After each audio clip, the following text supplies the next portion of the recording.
easy to talk about things, easy to talk things up, but when you've actually got to go and do it, the stark reality of what you're actually trying to achieve sort of comes to the fore a little bit. I have conquered Bass Strait. Sailed right from the top of, from Hobart all the way to Sydney. When we did the race crossing, the weather was pretty calm, but on the way back, it was just batten down the hatches and go for it. And that was a more exciting crossing for sure.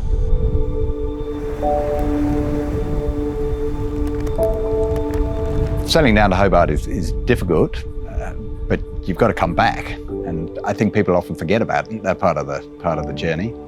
And there's a danger you can take it too cheaply. Normally there's a smaller crew, you're kind of taking it easy, and you potentially got the same or worse conditions that you had on the way down. It's a long way, you've got to cross Bass Strait, pretty treacherous seas.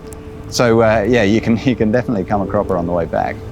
The logistics of coming home, similar to going down, just working out what you actually need fuel-wise, sail-wise, put away the racing sails, get the delivery sails back up, and then just reconfiguring the boat because we've been living on it for 5 days with 10 guys. So it needed to be cleaned out, refreshed, and reset for the journey home. It's a serious undertaking, the return, and so you have to sort of pay homage to the weather and take your opportunities when you get them. I was expecting a lovely southerly to push us up with colourful spinnakers and quite a lot of laid-back beers and tunes. So I was somewhat surprised when we went round our first corner to encounter the first of the nasty northerlies, which proceeded to, pretty much pop my balloon of how I thought the trip was going to be. We got a little taste of, Tasmania's unpredictability, large waves, strong winds.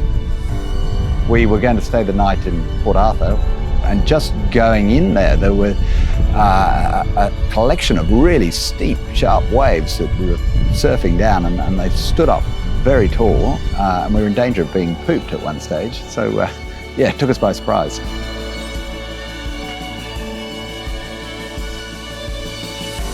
Port Arthur was stunning. We were the only people there. In the morning we left and it was first light. It was around 5 in the morning, and this mist around the old ruins was quite eerie and a really surreal experience almost, and fantastic to have experienced. Early in the morning we motored past Tasman Island, stunning cliffs. It was fantastic.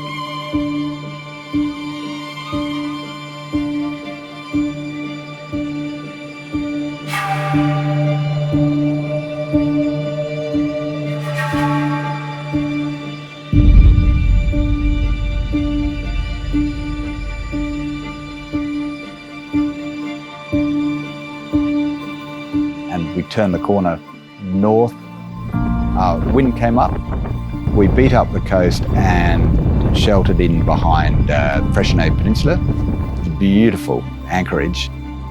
The next morning was stunning. We swam briefly off the boat there before taking it around the corner to Wineglass Bay.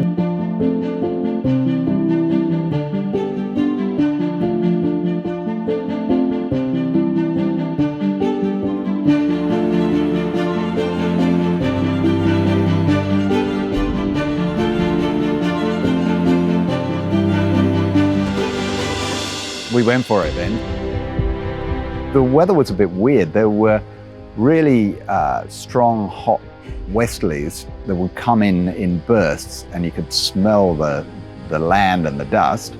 And then the wind would swing round.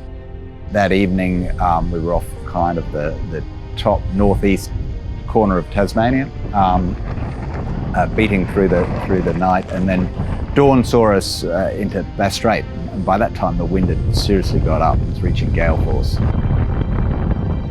When you make the decision to cross Bass Strait, you've kind of got to go for it. So you're trying to make it comfortable, but again, you've got a long, long way to go. So at some point you have to put in the miles. It's just working out when is best to do that. And as we all experienced, there was quite a bit of weather to deal with on the way across Bass Strait. The conditions in the Strait were considerably more wild on the way back than they were during the race. We had kind of 30 to 40 knots the whole way across. I saw 45 knots at one stage there. For just about that whole first night, it didn't really drop below 30. So demanding steerage, I think we all felt that.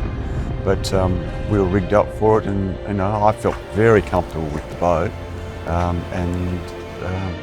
We just had to ride it out. It was just, I know how fatigue gets to everyone, so that was probably my biggest concern. Not so much the weather or the boat or anything else, just about keeping us going so that we got to the other end with some rest under our belt and wanted to keep going.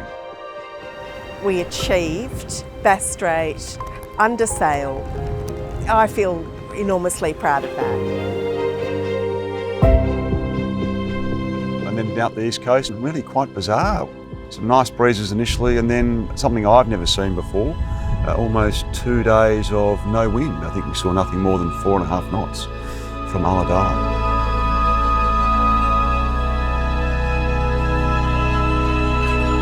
Highlights were Wineglass Bay, the ad hoc lunch that we enjoyed in Wineglass Bay. I think the visual vistas that we encountered, moments where you don't have an opportunity to absorb when you're racing. To be completely connected with how the boat feels, even when you're asleep, even when you're, doing other things, that ability to really indulge an awareness of surroundings without distraction is precious, really precious. Actually, it turned out to be a really fun adventure, and at the end of the day, I think I almost enjoyed the trip back more than the race down. Yeah, you feel like you've actually achieved something. Getting back here, finally putting the boat in the pen, feeling completely satisfied that what a 12-month journey come to a successful conclusion. I'm ready to do it again.